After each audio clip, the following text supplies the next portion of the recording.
So I'm going to show you how to make yogurt in a Instapot.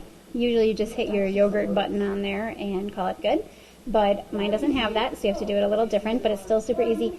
You're going to take your milk, and it doesn't really matter what percent. I got 0% here, and that's what's in there, but I've done 1%, whole milk, 2%. I actually like the skim milk better, but you're going to pour that into your Instapot, a half a gallon, and I already did that. I mean, give or take, you know, depending on what you want to do. And then you're going to add your sugar in there, and like a cup, you know, half cup, it doesn't really matter. And I actually have a lot of yogurt going on here. I got over half a gallon, so I'm going to add a little extra. But the sugar is what the yogurt needs to feed on, so I go ahead and add some of that. And then you're going to get your Instapot here, and you're going to hit start, and you're going to keep warm, and you want to keep it warm for about an hour. So hit start here. And it doesn't really matter, like, if you, like, I've kept it warm here now for a couple hours, because I got busy. So, oops, I got that wrong. And then you're gonna, you know, put that on there. So, keep warm for an hour, 45 minutes, hour and a half, whatever. And so I already did that.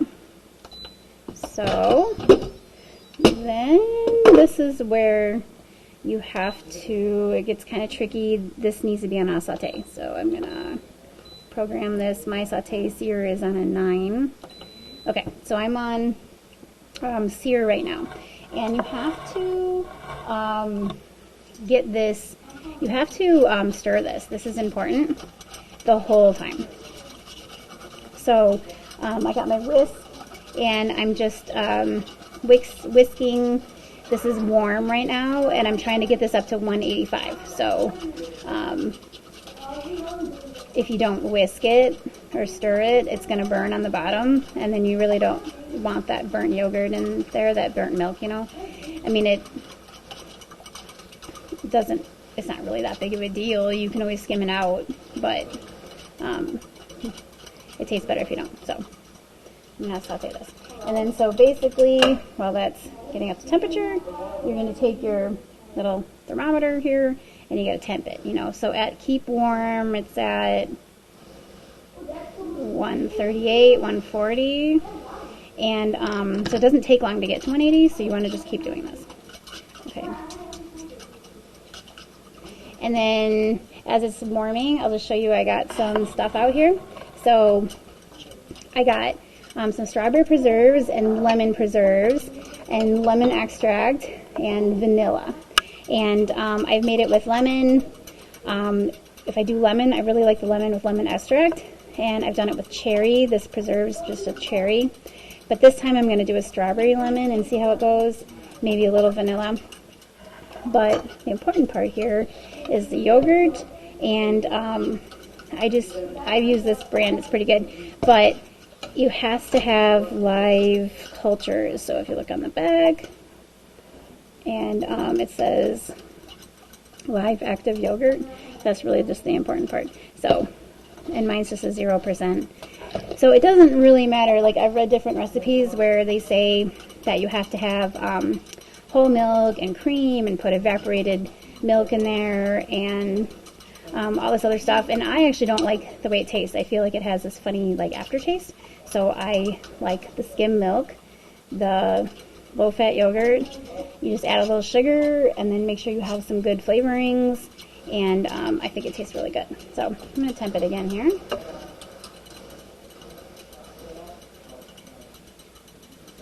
Okay, so just in that little bit of time, I got it up to 146, but I'm not going to sit here recording this the whole time, so it's been about 10 minutes, and I've been stirring this the whole time. Remember, that's super important. I'm going to temp it, and it should be getting there. So anywhere from 180 to like a 190 is safe. I've read different sites. One says 180, one says 186. So I'm at 182, 183. So I'm going to keep it just a little bit more.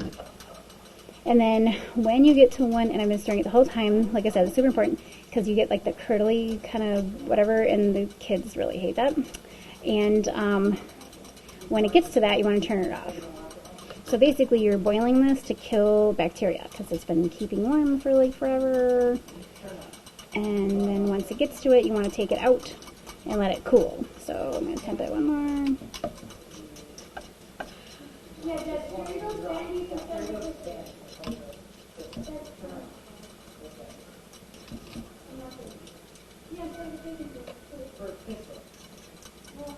I'm almost there.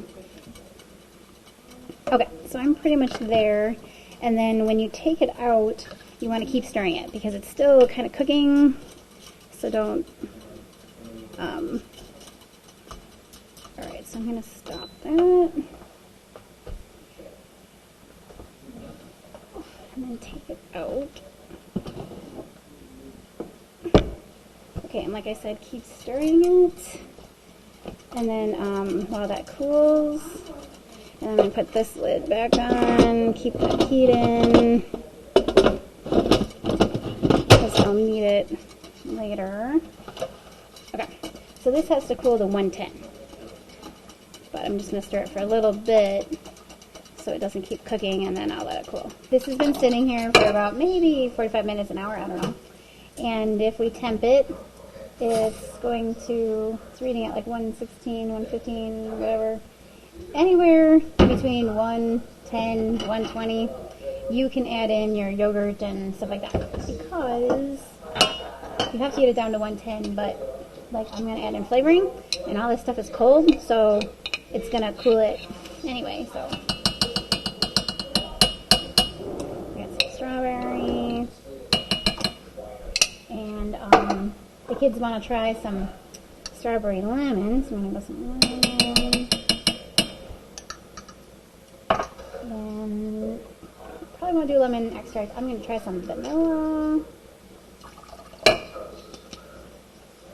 And I'm going to whisk that all up there. And I'm going to add in my yogurt. So usually, like a half a gallon of yogurt, it's like 3 scoops of yogurt. But I've noticed like you want to be kind of generous on the yogurt, and it makes a better yogurt. So it's like a better starter, you know. So like more sugar, and so like I said, you want to stir it. Like I stirred it this whole time it was sitting, not the whole time, but you know, on and off. And then so now I'm gonna add my yogurt. So like a generous scoops, right? 1, 2. And this is a good yogurt. It's Greek. It has a good flavor. And I might add a little more just because I got a big pot of yogurt going on here. Okay. So I'm going to whisk that all up. And also, like, whisking it helps it be, like, creamier, I've noticed. So just going to whisk it. So now, because we let it cool to 110, it won't, like, kill all the culture. So you heat it up to 180 to like kill all the germs, and then it only takes like half an hour to cool. So now it won't kill the culture. And then we're gonna put it in the Instapot. And notice I kept the lid on it, so like it kept in all that heat from like the searing. And then you're just gonna wrap it with a towel to like keep in all the heat, and then let it sit on your counter overnight or whatever. The minimum 8 hours, so that all the cultures will eat all that sugar and make your yogurt. So I think I'm pretty good. Alright. And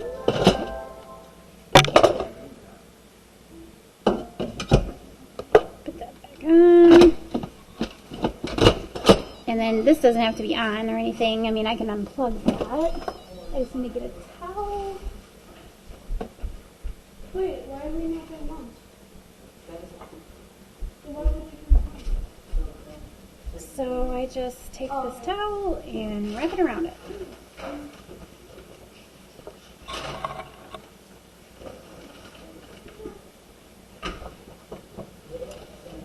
And then it's nice. It's not like a cheesecake or anything. Like, you don't have to worry about walking around or anything. Just shove it back there. Just to keep in the heat so it'll do its work, and voila.